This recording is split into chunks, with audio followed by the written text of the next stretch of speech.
On the Fringe with Dan RadioStyle. Hope everybody out there is having themselves a great day. We are in an amazing time in our history, scary time too, but an amazing time because I think is one that I think the outcome is already decided. We're going to have to walk through the steps, if you will. We're going to have to go through the experiences of choosing this outcome that I think most of us have kind of already chosen in our hearts. But we've got our country in attack right now. They're coming after anybody that truly supports the country, the Constitution, anybody that supports freedom, and those kinds of concepts that we have fought and died for, that we have so much spilt blood for. And here we are having these struggles against other countries attacking us. We've got an insurgence and infiltration of people coming into this country that don't like it, that want to change it, that want to burn it down first and then decide what we're going to do later. There's this whole group of people that want to throw away the Constitution and want to force us all to be communists, essentially, because they're in bed with China. We've got a lot of problems that are going on right now. But the good thing, there's a lot of us patriots that are coming together. Now, we do have a couple struggles that have hit us recently, and this week is playing out a little differently than I thought. I was kind of hoping for some more admitting or more opening of the darkness that exists, right? Like these hidden indictments. I was certainly hoping to see more come around that, but part of me now is assuming that we were sort of waiting for this hand to be played that is now being played. And what I'm talking about, well, a few things. First off, kind of started off, get the ball rolling. Trump did something that was pretty shocking to a lot of people in the House. Of course, that means a lot of people that are Democrats. And he basically made a change in the immigration policy, how we're going to count numbers. He signed a memorandum on Tuesday that seeks to bar people in the U.S. illegally, so people that are illegally here, they're not legally here, not just, let's not dig into that too far, but they are not supposed to be included in the head count as congressional districts are redrawn. Meaning, if you are an illegal alien, great, we want to count you, we have to, that's part of the census. But what we're saying is that doesn't count towards your extra head counts in the House. So, of course, the House is angry. Meaning, like California's got 50, that's electoral college. I forget how many California has. I should have pulled it up. California has a large number of congressional House members. Florida does, Texas does. It's based off population. So per number of population, you get so many numbers of members of Congress in the House. And when you have more people, you obviously have a lot more sway as a state. So Trump's basically saying, no, citizens, yes, of course. But people that are not citizens, you can pull people into your cities and you can change all your laws and try to make it where you've got all these extra people, but we're not counting them when it comes to anything that the government is going to support or help. When it comes to votes, when it comes to how many seats you get in Congress. Nope, not going to do it. So, of course, they're really mad. They're, of course, suing him. We'll see how that all plays out in the end. But again, Trump's trying to fight the fight. Now, something that's also kind of happening right now, and there's a lot of people that seem to think this kind of behavior is okay, that it's somehow okay to punish police officers just because you don't necessarily agree with them. Now, of course, you would expect something like this from a Starbucks employee, and gee whiz, guess what? That's who did it.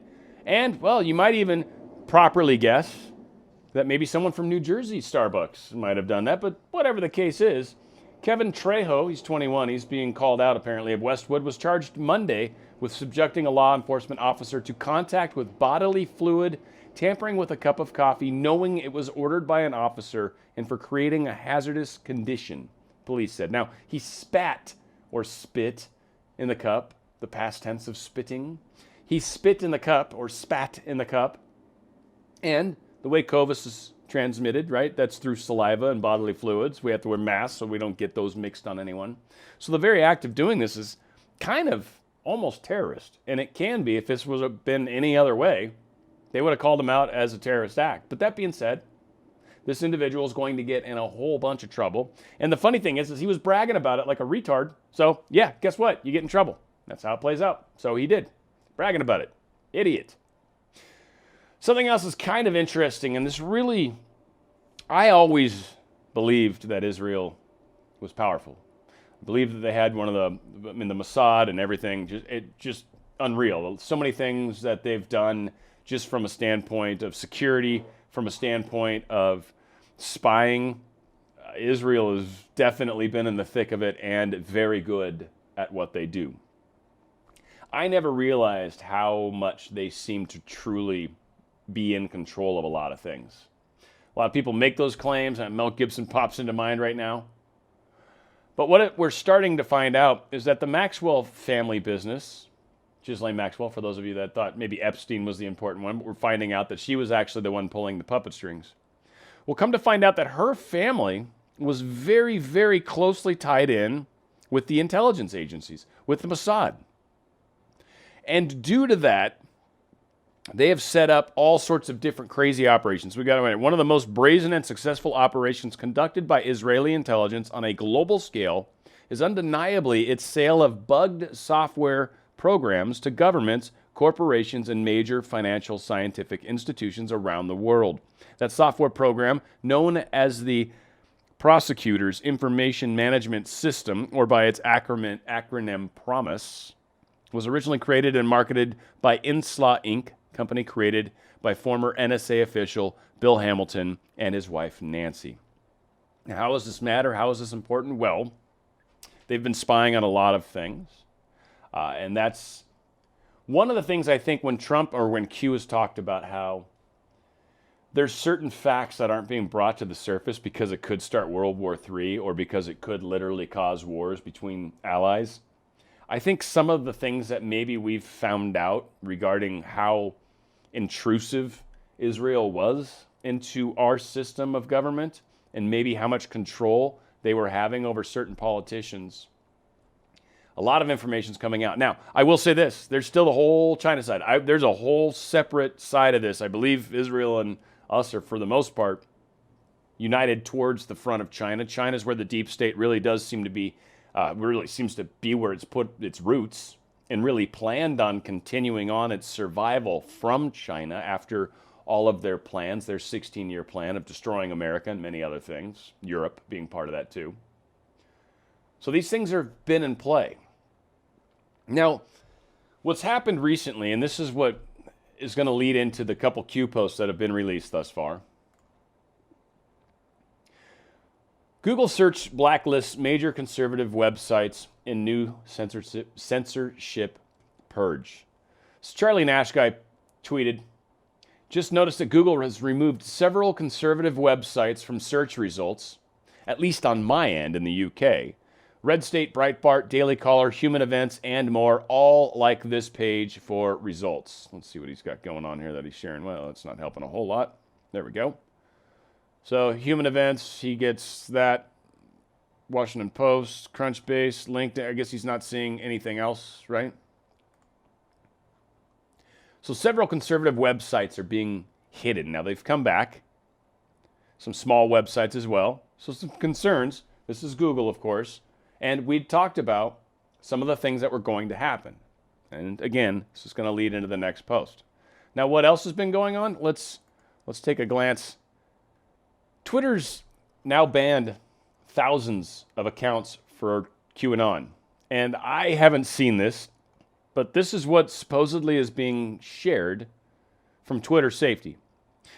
And this is the message from July 21st, 2020, which was yesterday. We've been clear that we will take strong enforcement action on behavior that has the potential to lead to offline harm. In line with this approach, this week we are taking further action on so-called QAnon activity across the service. And they followed up with, we will permanently suspend accounts tweeting about these topics that we know are engaged in violations of our multi-account policy, coordinating abuse around individual victims, or are attempting to evade a previous suspension, something we've seen more of in recent weeks. Now, what they're referring to is the way that the digital battlefield is now being played.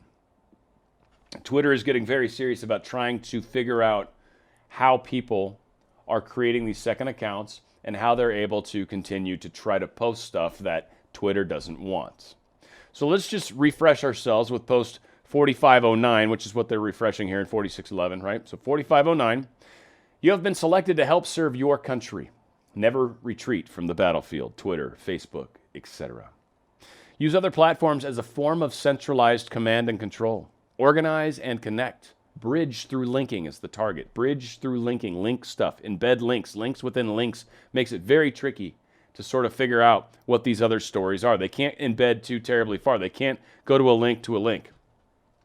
So source meme material from the battlefield and or garage. Highlight and share, take drop. So memes are another big thing. If we can do memes, memes are hard for a lot of these programs to work through. So these are some of the keys they're giving us. Mission 1, dispute or reject propaganda push through the posting of research and facts. So anytime anybody has posted anything, so during their first mission, if we post anything about QAnon, it was attack those people, reject the concepts, make them feel foolish for thinking such things. Mission 2, support the role of other digital soldiers. One falls, another one stands. Okay, so very important that we support others, that we try to push this information, that we share links within links, that we're sharing these things, that we're tweeting these links, that we're sharing, texting, that we're messaging, whatever, all the different forms that we've got available to us. We need to get these things out there and shared, especially as members fall and recreate. Mission 3, guide or awaken others through the use of facts, D-Class 1 through 99 material and other relevant facts and memes. So we're trying to decouple the mainstream media's or the mainstream DNC's control of the info.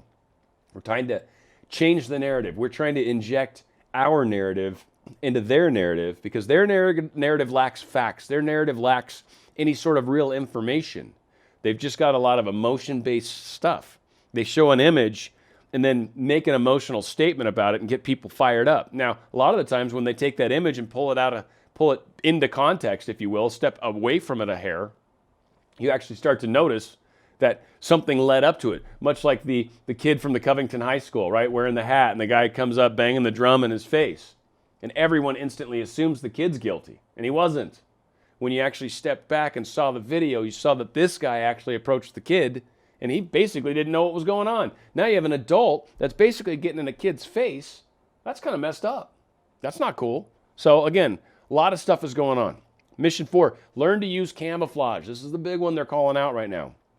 Digitally, brackets in bold.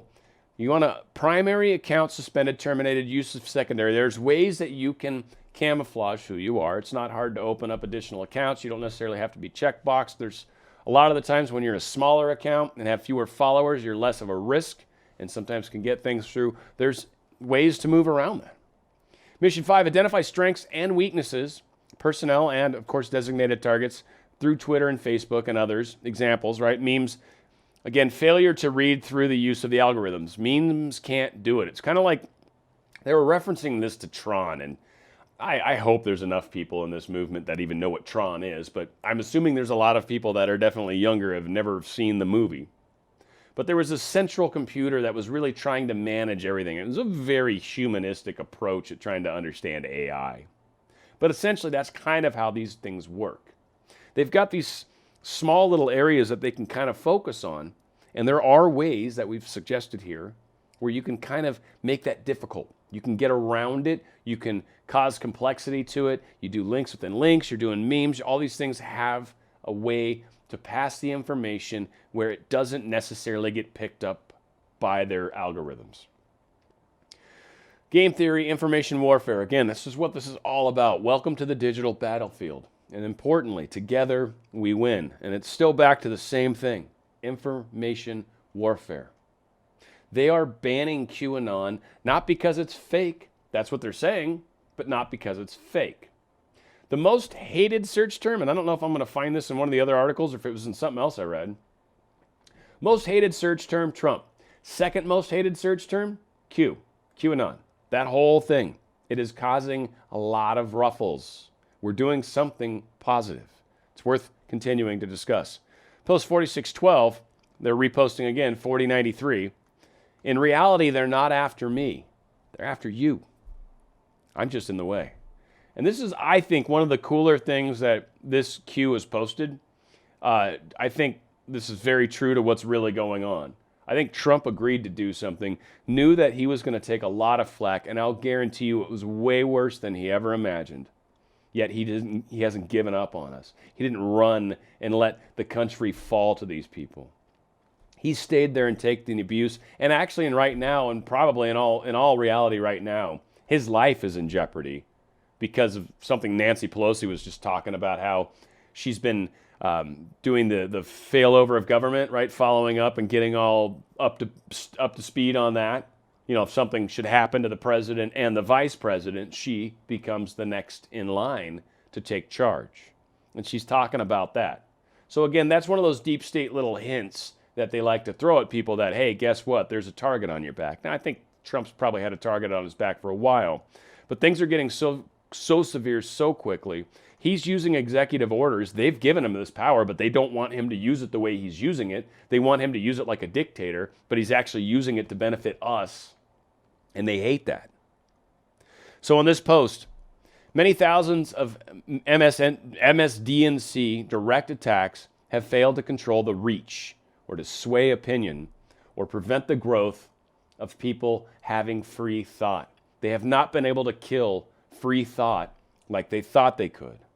So when direct attacks or use of inserts, cutouts, insert here, I guess, is what they're saying, when those fail, and then they go to censorship and try to ban all these deployed as aggressive methods of slowing the limit growth, right? So what he's saying is they're trying to ban stuff and censor stuff as a means to try to slow growth. But what happens when you ban things anyways is you make it more interesting. You make people want to see it.